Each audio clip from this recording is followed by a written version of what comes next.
Ladies and gentlemen, please take your seats. You know, it feels like an innate part of a documentary's job to talk about those things people don't necessarily want to talk about. But if you're within the sound of my voice, guess what? That must mean you're in the seats with once more. As always, my name is Dave Voigt, and I'm the host of this podcast where we sit down with a wide-ranging variety of entertainment industry professionals and we pick their brain about current projects, state of the industry, how they got started, and so very much more in a light and in a conversational fashion. And, you know, if you like how we do things around here, I'm going to go out on a limb and assume that you do, because let's face it, you're listening right now, which I totally appreciate. Subscribe. Hit that again, give us a little 5-star rating, push your likes and the notifications. Whatever you got to do it on your service of choice. We're available pretty much everywhere. Places like Apple, Amazon, Spotify, Google. And plus we archive every single one of our episodes over at our In the Seats YouTube channel. So if you can give us a like and subscribe there as well, God knows we would appreciate it. Also, don't hesitate to check us out on social media. We're on the Facebook, the Twitter, the Instagram, the Letterboxd, the TikTok, the Threads, the Tumblr, probably several others that I'm forgetting, at In the Seats for all sorts of fun updates. And finally, and I do dare say most importantly, please pay us a visit over at In the Seats, intheseats.ca, for all the latest and greatest from the world of film, television, basically the moving image at large. Because guess what? If we love to watch it and write about it and talk about it, we love it even more when you come by and read about it and listen about it. So please do us that kindness. Come on by and pay us a visit.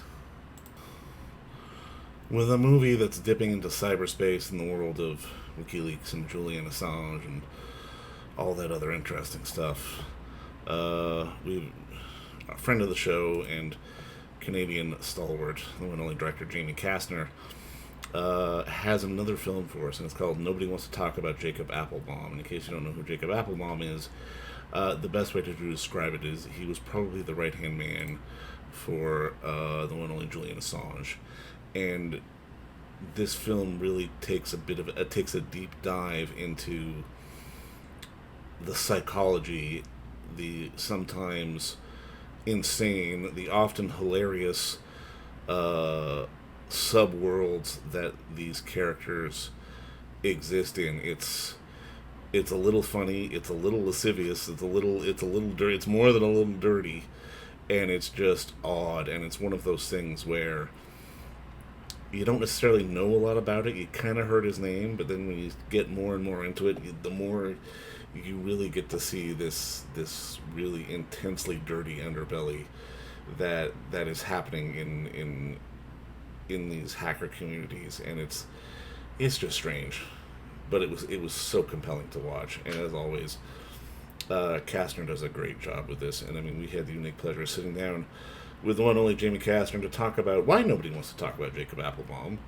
but also share a little bit of news on the power of documentary in general. Because if anyone knows his work, there was some news that came out recently just from one of his other films, There Are No Fakes, and some subsequent news that happened about that. And you'll get to hear all about that. If you're familiar with There Are No Fakes, it was about art forgery and all that other, horrible stuff, really. But this is such a compelling doc. There is a screening tomorrow, or today, depending on when you're listening to this, at the TIFF Bell Lightbox. But also, it's going to be available on CBC Gem for a national streaming premiere this coming June 26th. I do recommend you check it out. But first, enjoy our talk with the one and only Jamie Kastner, friend of the show. But because, as always, it's a good one. It's a long one, too, because we like to blather. But he's a good conversation, and I hope you enjoy it.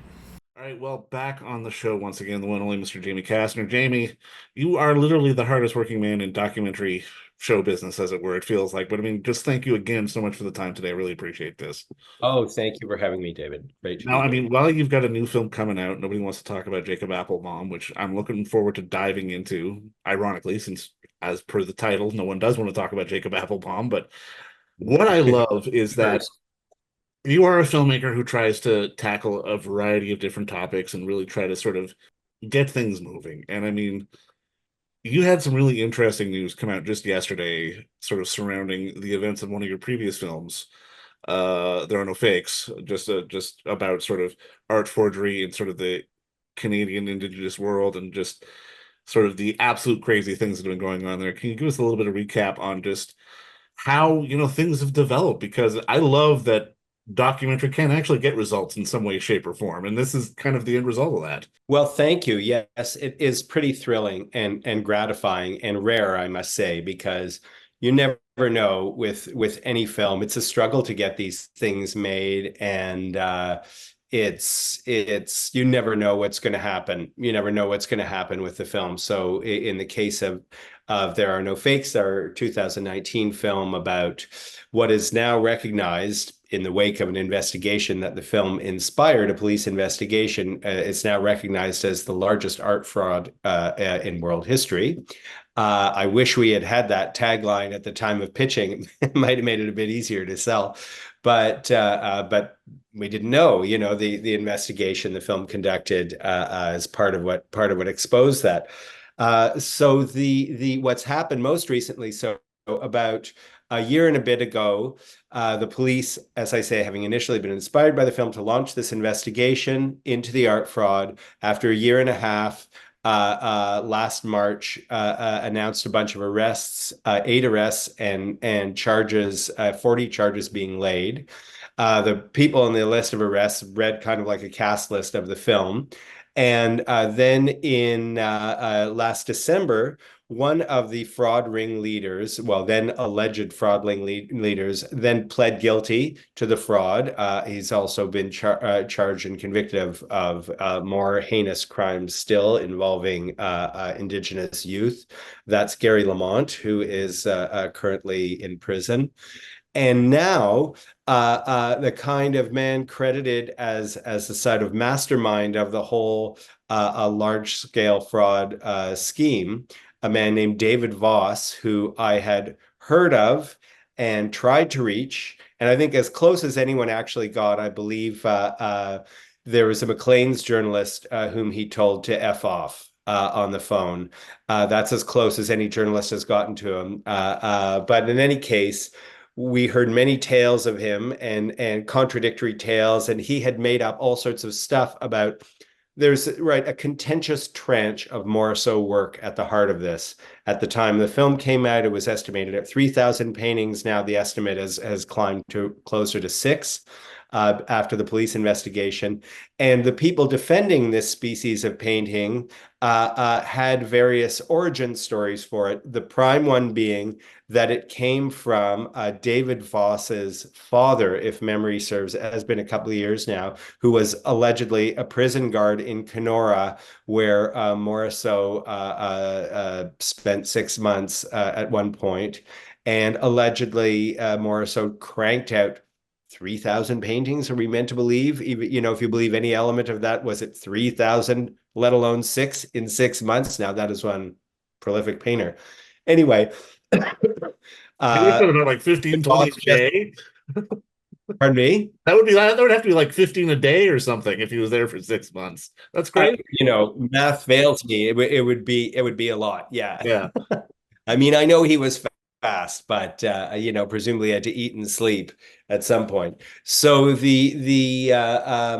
anyway, David Voss has now pleaded guilty and admitted that the whole thing was a kind of paint by numbers scheme where he would do the outlines and say they put green here, put blue here, and farm it out to his painting staff. And I mean, it's kind of like, the emergence of Kaiser Sose. He, of all people, was kind of like this murky figure that nobody could get to in this. We kind of had a little fun, recreating him in the documentary in a couple of scenes as the film, sort of presented multiple narrative perspectives and possibilities using these recreations as a device. But short of the actor I hired to play him, who incidentally kept the ragged leather coat that we got him for wardrobe. I guess, maybe there's a new fashion line, David Voss, fraudmaster wear. Anyway, I'll have to work on that. You got to keep inventing to stay afloat in the documentary game. Well, I was going to say, this almost kills your hope of the sequel. Everyone's in prison now. Exactly. Well, it takes locations, saves locations cost. Oh, absolutely. No, it definitely cuts down on the travel time for sure. But I mean, let's dovetail into into your new film that's coming out. Nobody wants to talk about Jacob Appelbaum, who, if you don't know the name, Jacob Applebaum, basically, for lack of a better term, probably served at the right hand of Julian Assange and worked very heavily in WikiLeaks and all that kind of stuff. And he is also living in exile abroad and is one of these reclusive figures that you managed to track down. And I mean, I'm kind of curious just to sort of kick the ball rolling off, like, what made you want to tell this story? Because I mean, obviously, we've seen the work that Laura Poitras's done with Citizen Four, and there have been other films on the topic, but this definitely felt different. It felt like it had a bit of a lighter tone to it. Like, did you know going in that you kind of wanted to tell this objectively, but maybe not so seriously at the same time? Well, I mean, I came to it. So yeah, I mean, Applebaum is a really fascinating character, and he was sort of the heir apparent, I would say, to Julian Assange, and began stepping into the limelight, or had he not then taken a fall himself, he would have been, but had as Assange started getting in hotter and hotter water in the kind of 2010s, 2015 round, after the Chelsea Manning leaks, and became a target of the U.S., a major problem, the major problem in his life to this day. Applebaum started sort of stepping into the limelight more, for better or worse, and certainly that's part of what the film explores. So I actually first saw him. Well, it kind of two things happened concurrently. I was doing some press in New York with launching for the U.S. release of an earlier documentary, The Skyjacker's Tale. Perhaps when we first met, was talking about that, if I recall correctly. Yeah, you're And right. so Yeah. 2016, and and a lawyer in that film, a kind of radical lawyer named Margaret Ratner Kunstler, who's in that film, was helping me do some press for Skyjacker in New York. She had worked on the Skyjackers case along with her late husbands, in fact, William Kunstler of Chicago 7 and Michael Ratner, and I had gone on in her career to work to defend WikiLeaks and Assange.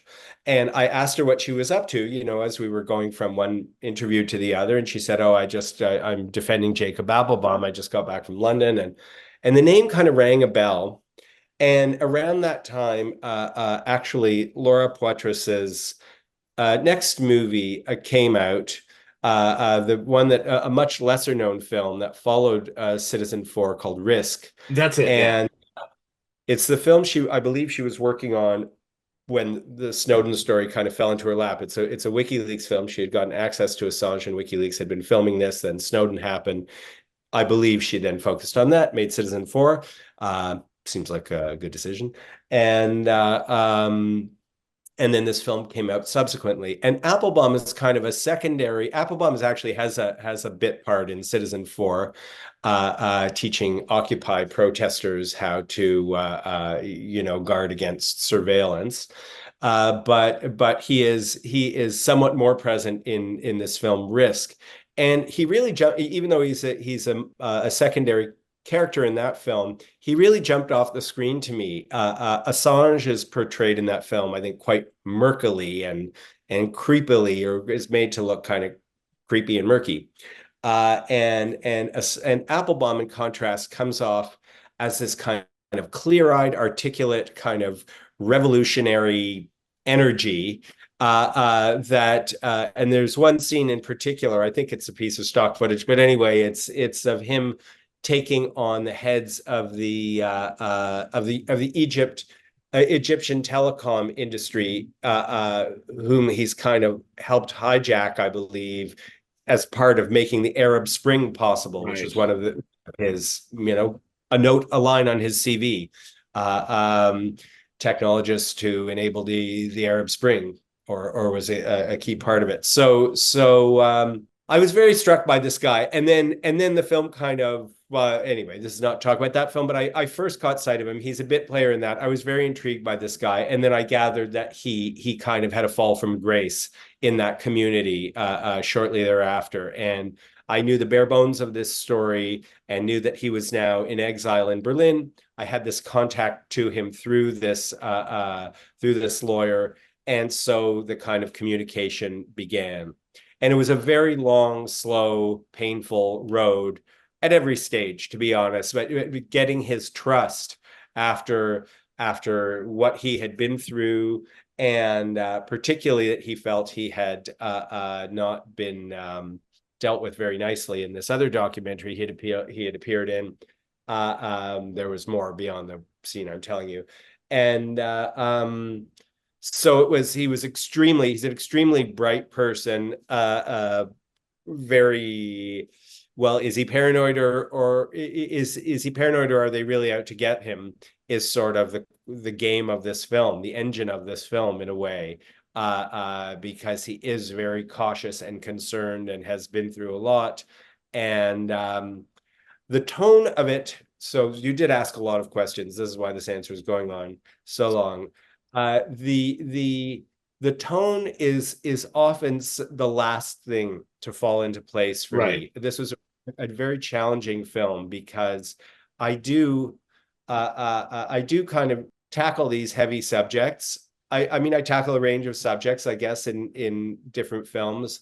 This was certainly a pretty heavy one in many ways, and yet I am something of a silly person. I do have a sense of humor, and I can't keep that out of the work, no matter how dark the subject matter seems. But you can't just put a fart joke in the middle. Well, no, and I mean, it's one of those things that just like those initial meetings when you were talking to him, and I mean, even the instances when he's taking you around Tel Aviv and showing you sort of instances of surveillance, it felt like he was so conscious and so self-aware and very intelligent and articulate about it all, but also would lead off almost every other sentence with, I know I'm going to sound like I'm crazy, but, and it almost felt like this sort of self-feeding prophecy. Well, this is part of what I wanted, part of what I experienced as I kind of dipped a toe into his world, and what I wanted the audience in turn to experience, because it was so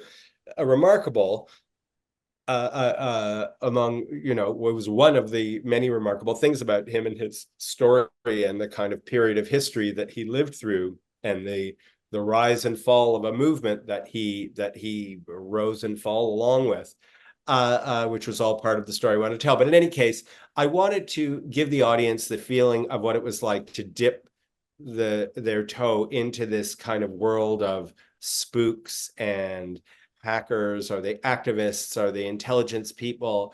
Are they out to get people? Are people out to get them?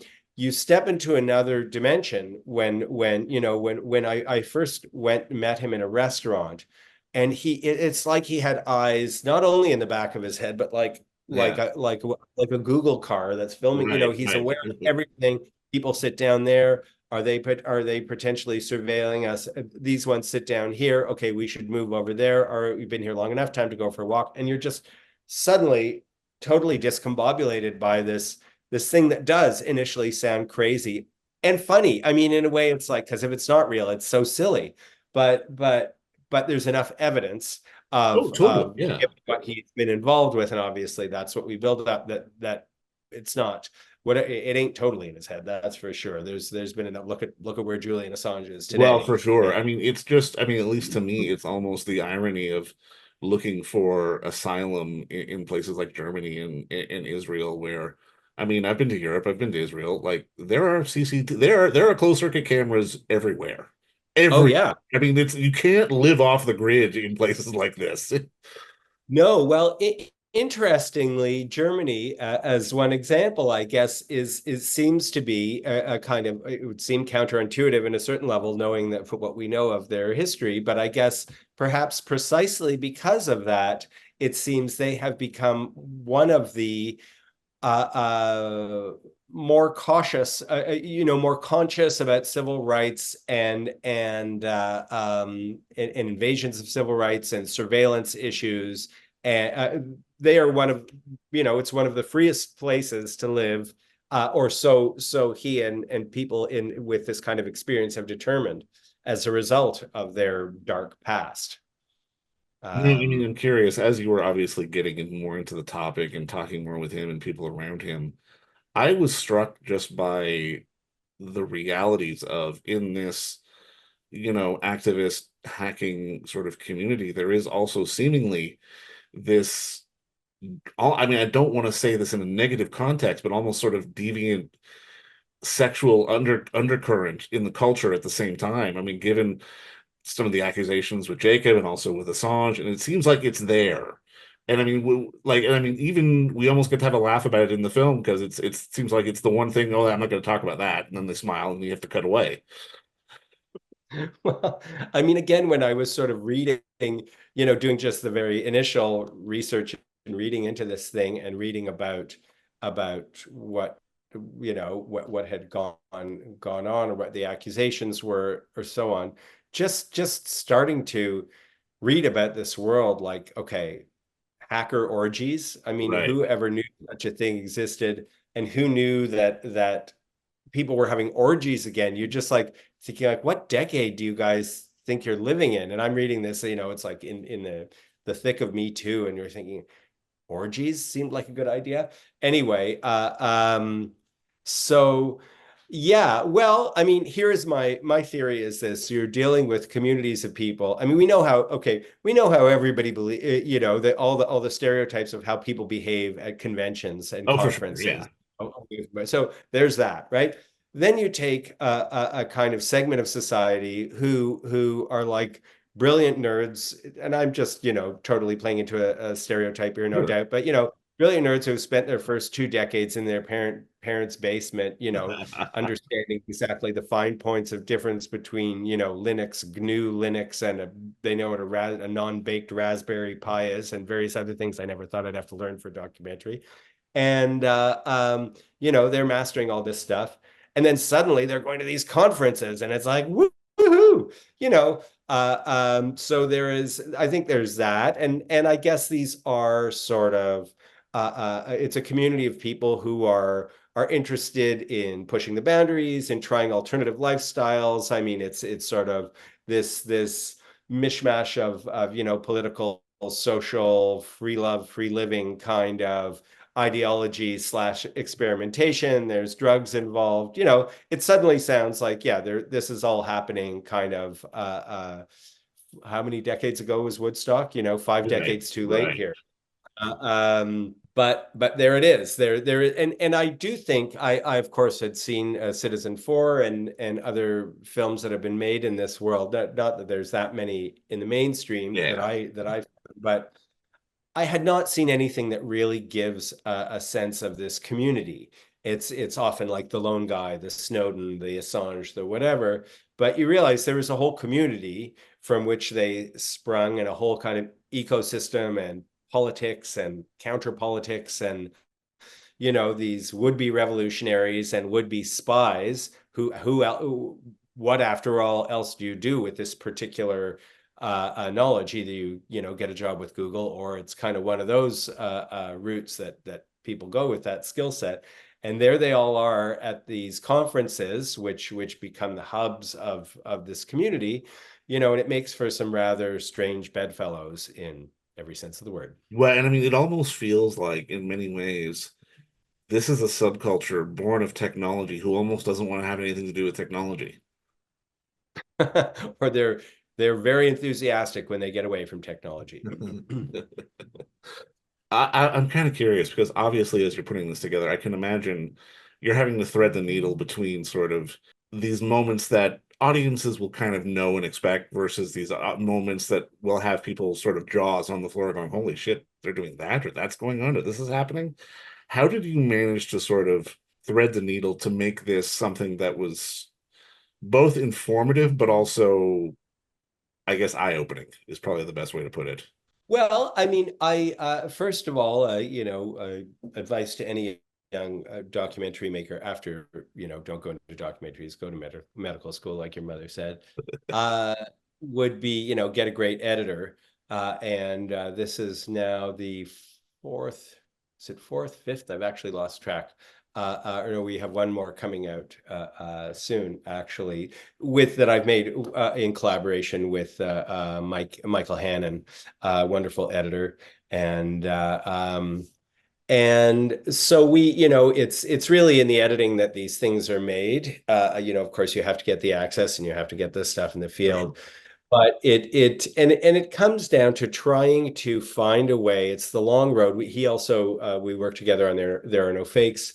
And as with that film, it's trying to give the audience the sense well, I remember in There Are No Fakes, can I swear on this podcast? Do it. Is this Fuck yeah. Oh, yeah. Sure. Oh, all right. Now, he described it was like a series of holy fuck moments. Like I bring back the stuff for fakes and we come back and then right. Holy fuck. And he's a pretty even-keeled guy. So if you get a holy fuck from him, you've brought something good. It's a good first gauge. So likewise with this, as you just tell the story, find a way to make a film that reflects the way you would tell the story, and go, and then this happened, then this happened, then you'll never believe what this happened, but to do that, the trick of actually, indeed the threading and needling and needlepoint and watchmaking are good analogies for the actual process. Turning the thing around. I mean, it's a lot of trial and error, really, but it's you build it section by section. And many are the times, inevitably in every film, as Mike reminded me not that long ago, there's the point where I'm going, do we have a film here? Because you're just buried under this mountain of material. And yes, I hope no funders ever watch these things.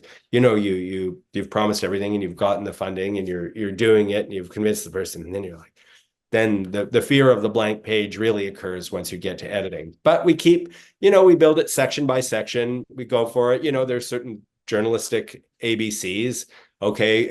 Also, I knew nothing about this world, so I was a good, audience surrogate. We had to kind of get both the necessary 101s in there to be able to follow the full significance of the hacker of hacker orgy X, Y, and Z by the time that you got there. And it was a huge learning curve for both me, and then you have to make, if you're gonna feed the audience medicine, you have to make it entertaining, so you kind of like fit in your exposition among your dramatic shifts, but easier said than done. Well, for sure. And I mean, I've got to ask though, because just given the nature of the material and how sort of, I guess how it's on everyone's mind about just sort of the nature of the overreaching of surveillance and this, that, and the other. And I mean, on my end, it's always been, at least from a personal standpoint, I've never been a fan of it, obviously, because it's invasive, it's intrusive, but at the same time, it's like I'm not doing anything wrong either, so I'm not gonna lose any sleep over it either. But as you're putting this together, and as you're, I guess, getting it out there into the universe, like to me, this feels like it would have been festival crack. Like festival should have been sort of lining up for it. Like, was this almost a little? Was it too late, or was it a little too risque? Like, why have we not seen this sort of in a bit more of a high profile position? Well, I'm trying to think of a diplomatic way to answer this question that doesn't burn too many bridges, because I do intend to continue working in this industry. Listen, As do I. So yeah, we'll play nice. I think that the time, it's been a difficult time. I'll say this: it's been a difficult time for festivals, as it has for the rest of the world, sure. and in-person things and all sorts of political cross currents and stuff going on. And I would say that perhaps a combination of things has is that noisy for you? Should I turn that? No. No, you're good to go. Okay, fine. Sorry. I think a combination of things may have made festivals a bit risk averse. They're kind of scrambling for their lives. And I don't know if you followed there was a little scandal at Sundance a couple of years ago over a film Rehab. And I think that sort of shook the festival world to its core. Heads rolled at Sundance over that. And I think that it made festivals that may have once prided themselves or branded themselves on being the vanguard and risk takers and rebels, that combination of things may have led festivals to choose a safer path.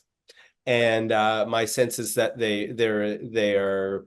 there's a certain aversion to risk and a certain adherence to kind of tried and true and generally acceptable political lines.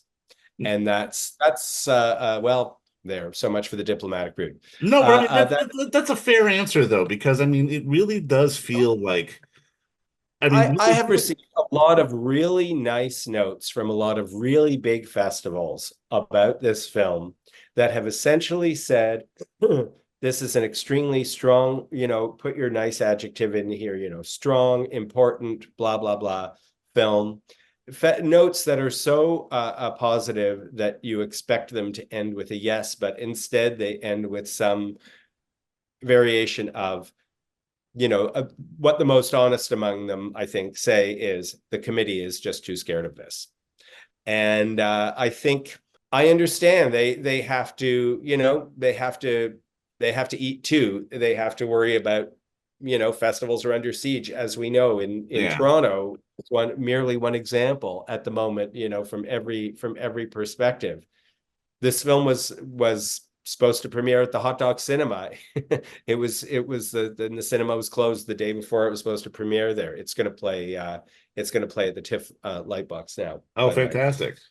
Yeah, I mean, you're right though, because I mean, well, there's nothing necessarily lascivious or sort of risque in the film. It's definitely standing just on that other side of the comfort line. I mean, I think it's taking a controversial character. Yeah. Who, I mean, first and foremost, I think this is not an apologia for him. This is not a hagiography, however it's pronounced. It's he's a fascinating character, love him or loathe him. His life and work have occurred at a really fascinating crossroads of history and world events. And he's been in the middle of a number of them, some by choice, some not. And the arc of his story mirrors the rise and fall of a whole movement that I didn't know anything about, and I found fascinating to learn about. And so that's but I think that I have often try to make films about that are not obviously black and white. I mean, There Are No Fakes is perhaps an exception to that. It's pretty clear in the end, however much I wanted to kind of make it even-handed, and I do think everybody got a fair shake who was in the film, but in the end the audiences and the police have made it clear, pretty clear who were the good guys and who were the bad guys.